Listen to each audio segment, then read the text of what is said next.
गृहमंत्री देवेंद्र फडणवीस यांनी मसाजोगमध्ये संतोष देशमुख यांची हत्या झाल्यानंतर जो काही तपास आहे त्या तपासामध्ये मोठी घडामोड सांगितली आणि ती म्हणजे बीडच्या जिल्हा पोलीस अधीक्षक अविनाश बारगळ यांची तडकाफडकी बदली करण्यात आली आहे। यात दोषी पोलिसावर यापूर्वीच कारवाई झाली आहे। मात्र या सगळ्या संदर्भामध्ये जी काही कारवाई होती या कारवाईवरती संतोष देशमुख यांचे लहान बंधू धनंजय देशमुख समाधानी आहेत का, देशमुख कुटुंबीय समाधानी आहे का, किंबहुना खरं तर हा लढा एकट्या देशमुख कुटुंबाचा नव्हता, संपूर्ण गाव असेल, पंचक्रोशी असेल, जिल्हा असेल या प्रकरणामध्ये समोर आला, रस्त्यावरती उतरला। काय वाटतं या संदर्भात धनंजय देशमुख आपल्यासोबत आहेत। मला पहिल्यांदा सांगा की गृहमंत्र्यांनी जे काही निवेदन केलं आज उत्तर देताना त्यामध्ये पहिली मोठी घडामोड सांगितली गेली ती म्हणजे जिल्हा पोलीस अधीक्षक अविनाश बारगळ यांची बदली करण्यात आली। या सगळ्या तपासावर तुम्ही समाधानी आहात का? मी समाधानी एकाच गोष्टीवर होईल, म्हणजे कुणाला सस्पेंड केलं, कुणाला काय केलं, माझं जे पहिल्या दिवशीपासूनचा जे शब्द आहे, मी समाधान एकाच गोष्टीवर होईल की माझा भाऊ तर गेला आहे। मला ज्या दिवशी माझ्या भावाला मी, माझं कुटुंब, गाव आणि सर्व जाती धर्मातील लोक ज्यावेळेस न्याय देतील त्यावेळेस मी समाधानी असेल। त्याच्याशिवाय मला कुठलंच समाधान लागणार नाही। आणि त्यांनी जी कारवाई केली, ते तपास लावला आहे, त्याच्यामधून त्यांनी माझी जी आत्ताची मागणी आहे जे समाधानाची की ह्या लोकांना सगळ्यांना अटक करून ह्यांना फाशीची शिक्षा दिली पाहिजे, मगच मी तुम्हाला सांगेल की मी समाधानी आहे का नाही। पण यात ऑलरेडी 3 जणांना अटक झाली आहे।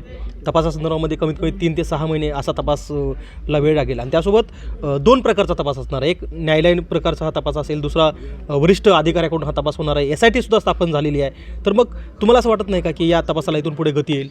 हां, यायलाच पाहिजे गती। म्हणूनच मी म्हणलं ना, उद्या संध्याकाळपर्यंत बाकीचे आरोपी अटक झाले पाहिजेत।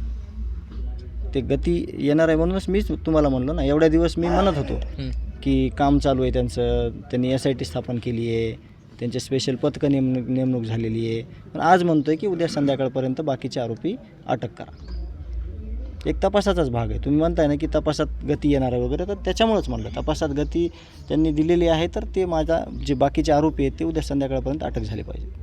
याच प्रकरणामध्ये मोक्कासारखा गुन्हा, म्हणजे जर गरज पडली या सगळ्या गुन्ह्यामध्ये तर मोक्कासारखा एक गुन्हा जे संघटित गुन्हेगारीच्या संदर्भात वापरला जातो तो सुद्धा लागू करण्याचं आश्वासन गृहमंत्र्यांनी दिले। हां, केलंच पाहिजे, कारण हे सगळं बंद झालं पाहिजे। माझा भाऊ गेला आहे, माझ्या कुटुंबाचं सगळं छत्र हरवलं आहे, माझं आज गाव पोरकं झालं आहे, मी पोरका झालो आहे, माझं कुटुंब सगळं पोरकं झालं आहे, तर बाकी तिथून पुढं माझ्या भावासारखी वेळ इतर कुटुंबावर येऊ नये म्हणून ते केलंच पाहिजे। जेवढ्या काही ज्या गोष्टी करता येतात मुख्यमंत्री साहेबांना ते केल्या पाहिजेत। विशेषतः PM रिपोर्टचा उल्लेख स्वतः देवेंद्र फडणवीस यांनी सुद्धा केला, कारण अनेक सदस्यांनी विधानभवनामध्ये वेगवेगळ्या प्रकारचे या संदर्भातली माहिती दिली होती।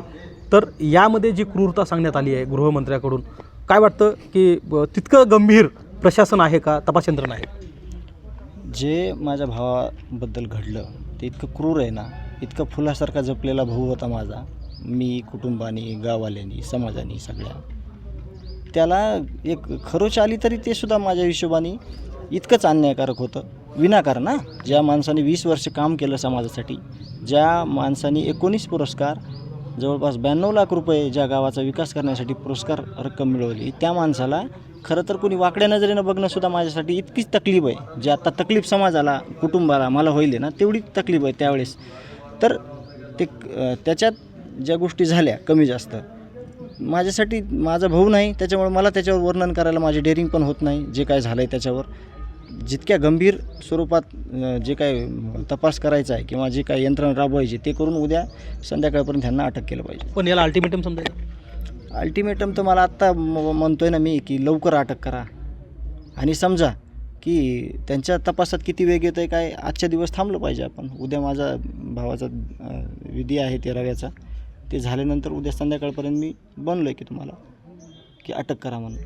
नक्की. तर आपण ऐकलं की हे धनंजय देशमुख आहेत, जे संतोष देशमुख यांचे लहान बंधू आहेत, आणि ते सांगतायत की तपास चालू आहे, यंत्रणा कामाला लागली आहे, हे सगळं जरी समजत असलं तरी जोपर्यंत या आरोपींना अटक होऊन कडक शासन होणार नाही, आणि विशेषतः तो कालावधी त्यांनी सांगितलं की उद्या 13वा आहे संतोष देशमुख यांचा, आणि उद्यापर्यंतच यांनी अटक करण्याचं आश्वासन पूर्ण करावं। याला अल्टिमेटम समजला तरी हरकत नाही असं त्यांचं म्हणणं आहे। पण एक नक्की आहे की जोपर्यंत या गुन्हेगारांना अटक होणार नाही तोपर्यंत आम्ही या मतावरून हटणार नाही, असं मत धनंजय देशमुख यांनी व्यक्त केलं आहे। गोविंद शेळके, ABP माझा, मसाजोग। ABP माझा, उघडा डोळे बघा नीट।